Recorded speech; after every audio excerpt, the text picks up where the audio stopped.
Welcome back. Church History 1, Lecture 4, Semester 1, and we're busy with Part C of Lecture 4. And we're looking at monasticism. One of the features of Roman Catholicism of the Middle Ages was monasticism. It began in the 3rd century during the persecutions of the Roman emperors. And that's a little before the Catholic Church started taking over. Many fled to the deserts and other remote places in Egypt, and it was there that the practice of asceticism began. Paul of Alexandria is said to have been the first Christian hermit. Antony was another of the early hermits. He sold his riches and shut himself up in a cave for 10 years, fasting excessively, going without sleep, and otherwise abusing and depriving himself in an attempt to overcome inborn sin and evil spirits. Do you think it helped? Now, the spirit of asceticism grew rapidly as the churches became increasingly worldly and ignorant of the truth. See, they didn't read their Bibles. The ascetics were considered the great men and women of God.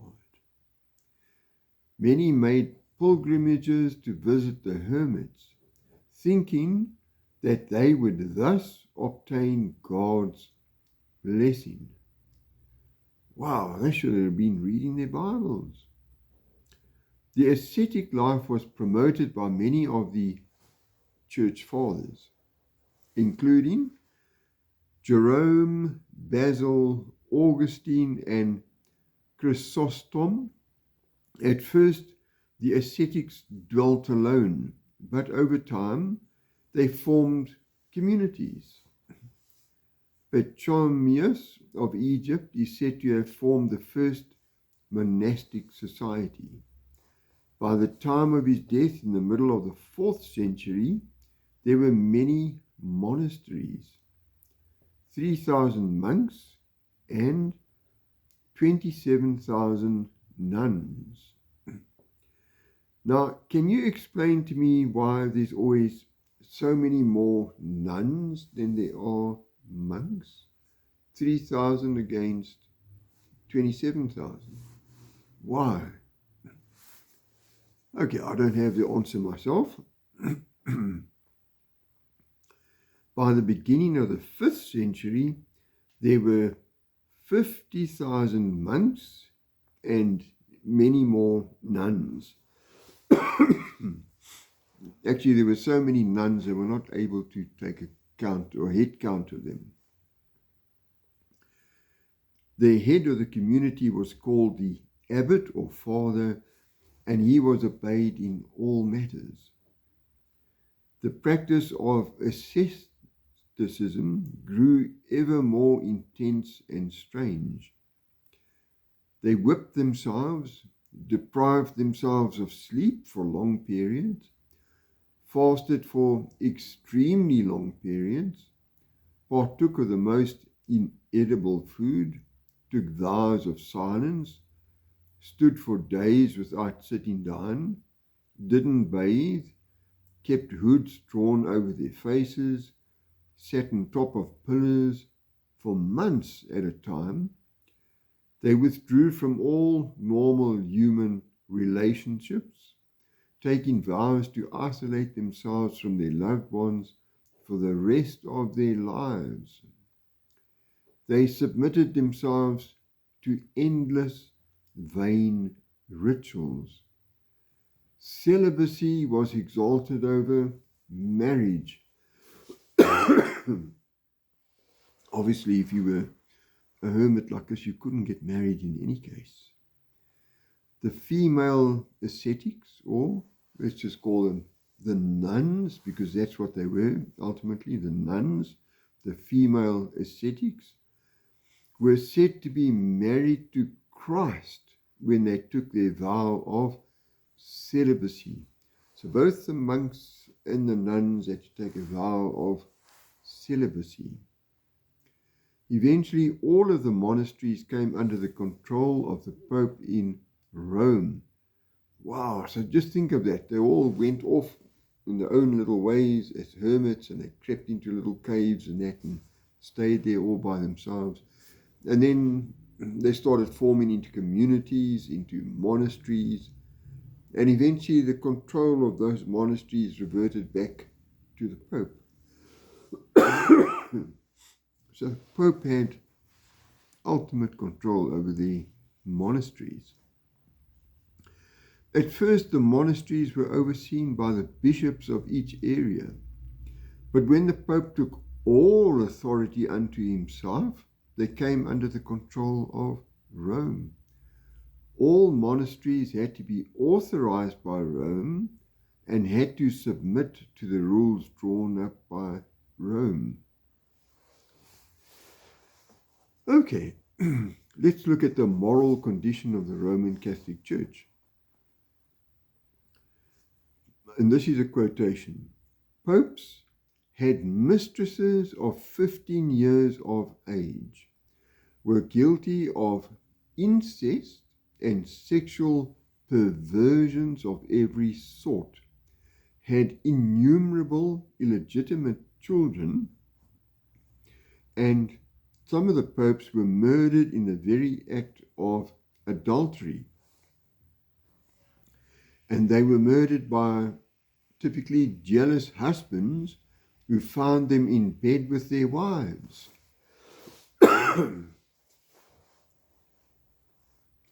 The following are just a few of the countless examples that could be given of the immorality and folly of the popes. And here we go. Pope Sergius III, 904 to 911, that was the area of time that he ruled, had two of his predecessors put to death and fathered an illegitimate son. Now, where does celibacy come into that? Pope John XII, who ruled from 955 to 963, is described by and this comes from the Catholic Encyclopedia, as, and we quote, a coarse, immoral man whose life was such that the Lateran was spoken of as a brothel. That's the end of the quote. The Lateran is a palace that Emperor Constantine donated to the Bishop of Rome.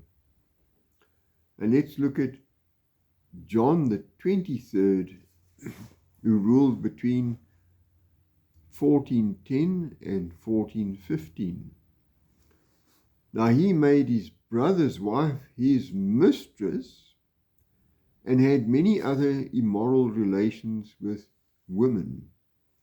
He frequently consulted a magician named Abramelin. The Catholic Encyclopedia admits, and here's a quotation, he was utterly worldly minded, ambitious, crafty, unscrupulous, and immoral. End of quote.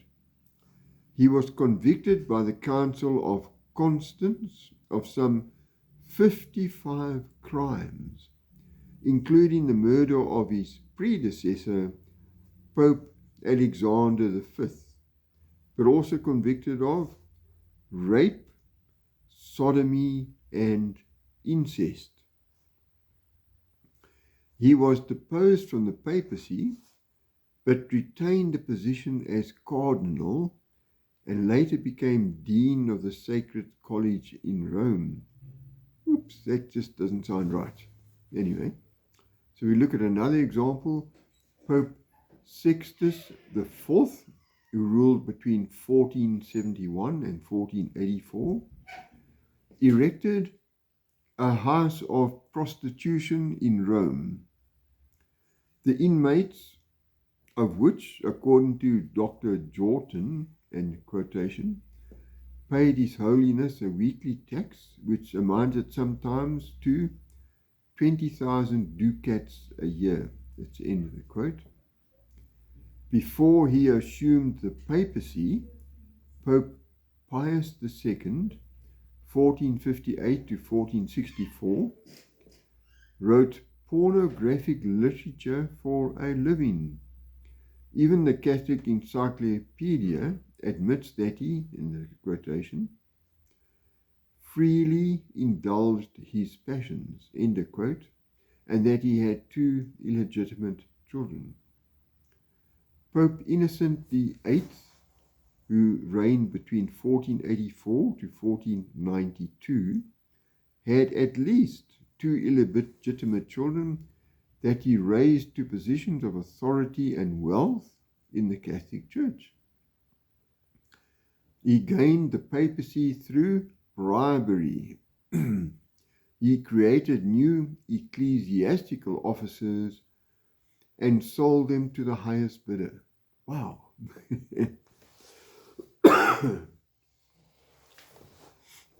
Pope Alexander VI, who reigned between 1492 and 1503, was a vile man.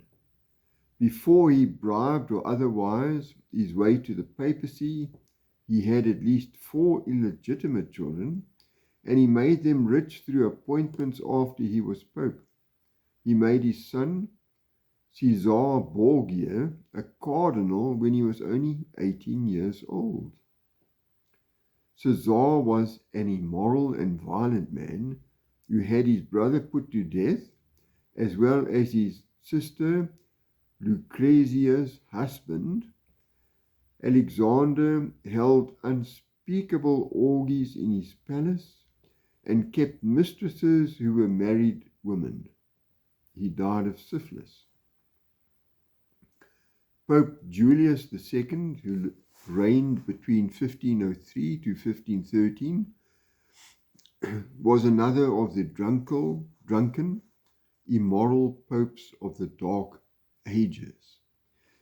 So he was immoral, but he was burning people at the stake. Can you believe? For reading the Bible. Mainly, most of those 50 million people who were burnt at the stake were Bible-believing Christians, who they called heretics. Now, Pope Julius II had immoral relations with women that produced at least 3 illegitimate children, and it is said that he had homosexual relations as well. He gained the papacy through bribes. When Martin Luther visited Rome in the late 1400s, he found that it was filled with immorality and blasphemy. Quotation, instead of a city of prayers and alms, of contrite hearts and holy lives, Rome was full of mocking hypocrisy, defiant skepticism, jeering impiety, and shameless revelry. If there be a hell, said Luther, Rome is built over it. That's the end of the quotation. And now let's look at the wealth of the Catholic Church. The Roman Catholic Church of the Dark Ages was incredibly wealthy. Following are some of the sources of this wealth. Firstly, the Papal States. From the time of Pope Stephen III in the 8th century, the popes ruled over a large portion of Italy called the Papal States. These were taken by force of arms by Emperor Pepin, father of Charlemagne, and given to the Pope. He derived great wealth in this manner until 1860, when the Kingdom of Italy was formed and the Pope was left only with Rome.